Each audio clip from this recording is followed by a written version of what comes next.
Do you have champagne taste but don't want to spend $12,000 on the light fixtures and also don't know how to use power tools? Well, if you're in that boat, don't worry, because I'm going to teach you how to fake the custom look in your home. I promise you, people are going to be asking you who your designer is and you're going to say, girl, what designer? I did all of this myself. If that seems up your alley, be sure to keep on watching, but let's get into today's video. So the first way to make your home look custom is to make sure that all of the hardware in your home complements one another. I'm not saying it has to match. I'm not saying you need to be married to lacquered brass all throughout your home.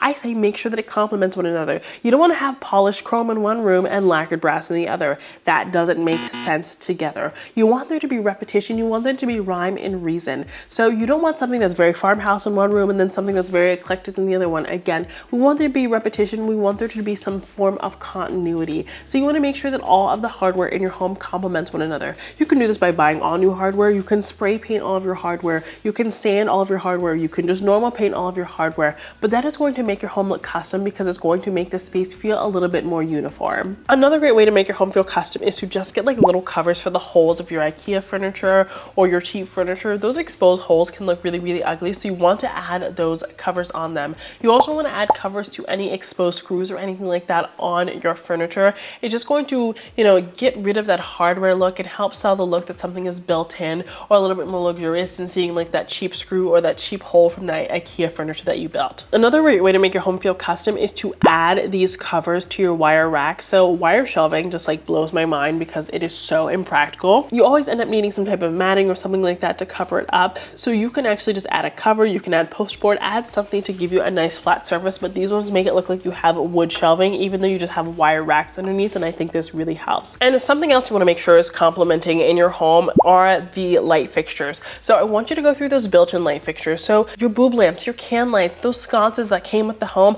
I want you to look at all of them and look at those lampshades. Do those lampshades make sense? Am I using the same type of lighting in all of these places? For overhead light, most of the overhead light throughout the home is going to be largely the same, except for like those task items. It's going to be largely the same. So am I using a really, really bright light bulb in one space where it just kind of looks off and it looks cheap as compared to all of the different light bulbs in my home?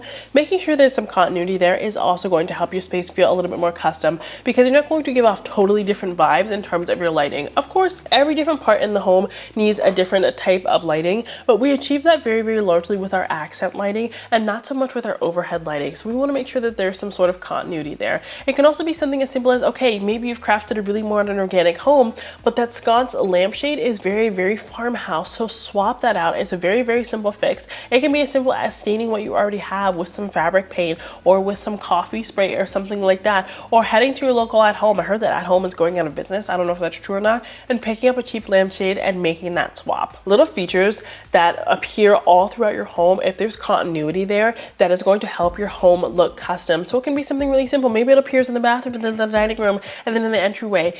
It might not seem like a lot, but making sure that they are all the same is going to be really, really impactful long term. And speaking of lighting, a great way to make your home feel custom is to, of course, have motion sensor lighting under all of your cabinetry. So if it's a bookcase, if it is your kitchen cabinet, if it's in your bathroom, if there are lights that turn on as you walk in there, that feels really custom just because it's adding spotlighting, adding a little attention to a detail that you might not have if you didn't have a custom home. Because those things can be really expensive, but again, I'm not asking you to have it built in. I'm asking for you to have a USB or battery powered option that only turns on when it is triggered by motion and is off the rest of the time, so it doesn't require a lot of maintenance or upkeep or money to maintain. Another great way to make your home feel custom is to just add spotlights to the floor. So you can use USB ones, you can use plug-in ones, but these will help highlight different parts of your home. When people are designing custom homes, they spend a lot of time thinking about, what am I going to spotlight? What items am I going to use lighting to draw attention to? Well, you can do the same thing on a budget, just with things that are on the floor as opposed to lighting that you're putting up in the ceiling.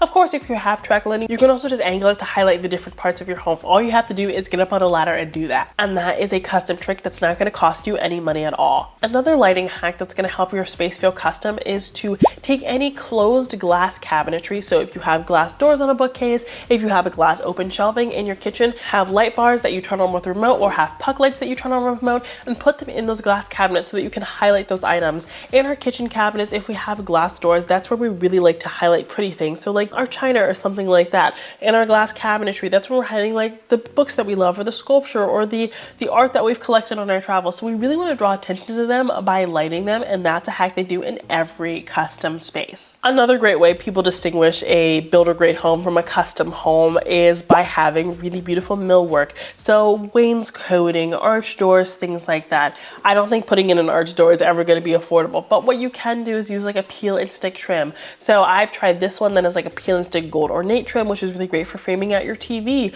or framing out a mirror. I also found this black wood tape, which is really great for framing out, you know, a bookshelf. If you want to make like a bookshelf look built in, you can frame it out with this tape so it looks like a continuous piece. I've also seen this peel and stick trim, which is not renter friendly. It will definitely pull off your paint, but it is a peel and stick trim, so you can peel and stick it on your wall instead of actually putting up the wood panels and using a brad nailer to attach them to the wall. And they are paintable, so you can make them the same color as your wall and give you that really nice wainscoting look without having to spend the $500, $1,000 on the wood, because wood can be very, very pricey. Another way to make your home feel custom, obviously, is to paint and to wallpaper, but these are things that you already know. But I think the way that we take it to the next level is that we get really intentional with the sheen that we're using of our paint and where we're using our wallpaper. So let's talk about paint first.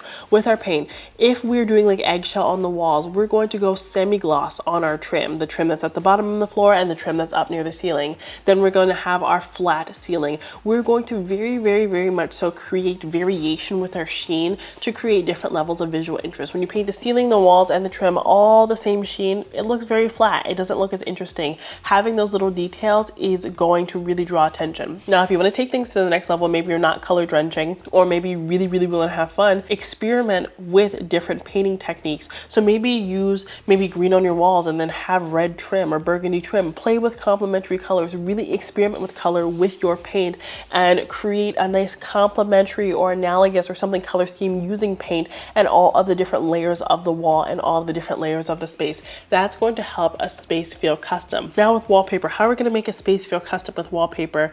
We're going to use that wallpaper on the ceiling, right? We're going to make sure that we're lining up our wallpaper seams and maybe drenching the space with that wallpaper floor to ceiling so that it feels really nice and uniform. If you choose a wallpaper and coordinate your interiors with that wallpaper, with the things that you're choosing, the decor you're using, the rug that you're putting on the floor, what you choose to spray paint that light fixture, that's going to help your space feel custom. It's a more of a top-down approach to design as opposed to a bottom-up. I think that's the difference between custom and non-custom. So I want you to think about that when you were designing your home or redesigning a space. Like that little hack in and of itself. Say you are wallpapering your ceiling and you're doing like a black and gold wallpaper, like this Nikki Chu wallpaper that I love. I'm going to pull that gold out, maybe find a Rust-Oleum spray paint that is the exact shade of gold and spray painted that so that it feels like it's almost sucked into the wallpaper and so that the ceiling feels really seamless. Custom homes think about every different layer of the wall as opposed to just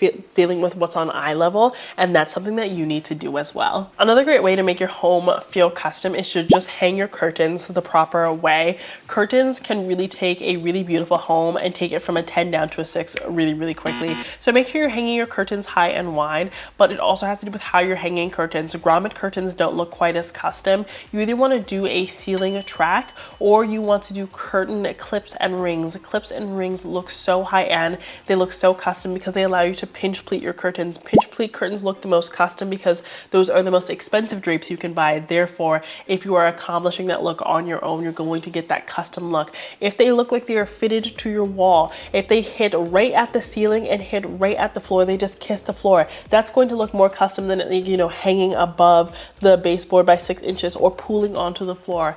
Making sure that it is scaled correctly to your window and to your space is going to help you accomplish that custom look. But you don't need to buy custom curtains. You can just get these rings and clips and make sure that when you're doing the math for your curtains, you are accounting for the fact that you want your panels to be maybe like 3 feet wide or occupy 3 feet of space on either side. And you want to make sure that they're tall enough to sit where your curtain rod is going to sit and just kiss the floor or something to that effect. You want to make sure you're doing the correct calculation to make sure you're doing the correct math and buying enough of what you need. You're also going to make sure that you're attaching your curtain panels to one another. So you can use iron-on hem tape. You can use these like magnetic clips. Make sure that your curtain pull is continuous so that it looks like one long sheet of curtain or one long sheet of fabric as opposed to a bunch of cheaper panels put together. That's going to also help you sell that custom look, even though you're going to achieve this using Amazon or IKEA. Another great way to fake out the custom look is to just add a ceiling medallion. So if you're switching out a light fixture, that's something that you can do really affordably. There are tons of really affordable light fixtures that you can buy buy for your space. I've linked a bunch of them down below. Switching out your light fixture obviously is going to help your space feel more luxurious, but maybe you don't have the budget for that.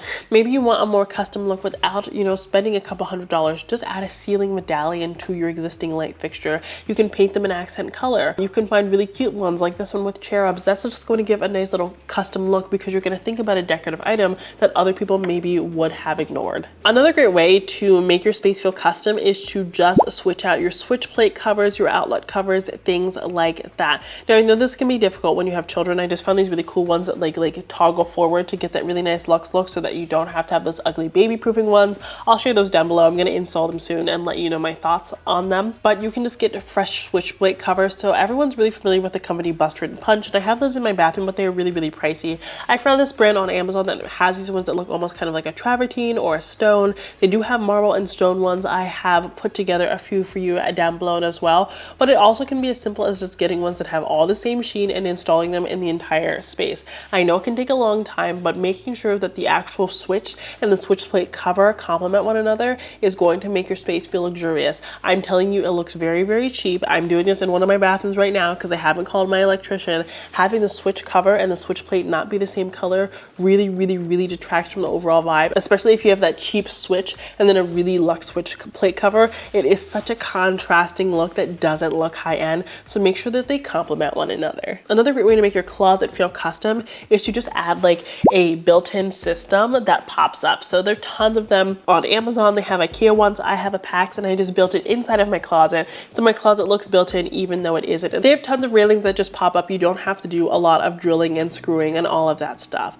Also, when it comes to your closet, having like nice hangers that all match, having shelf dividers can really just help your closet look more organized and therefore look a little bit more custom because there's some rhyme and reason to why you're putting things where you're putting them. Another great way to make your home feel custom, and this is totally free, is to just make sure that your concept is appropriately divided. So people have open concepts, they have closed concepts, but they don't know how to lay out their furniture. A great way to make the home feel custom is to lend the furniture orientation to the natural flow of the space. So the space feels like it flows and it looks like you built the space with this particular flow of traffic and flow of conversation in mind. Another great way to make your home feel custom is also to plank your artwork as sconces. You don't have to have hardwired sconces. They can be USB, they can be peel and stick, they can just be drilled up there. But having sconces and sconces again that match throughout the home, or picture lights that match throughout the home, make the space feel custom because it looks like you did the electrical wiring and you had that forethought to really make art or sculpture or something like that the center of the shell. And make sure you're hanging that at the appropriate height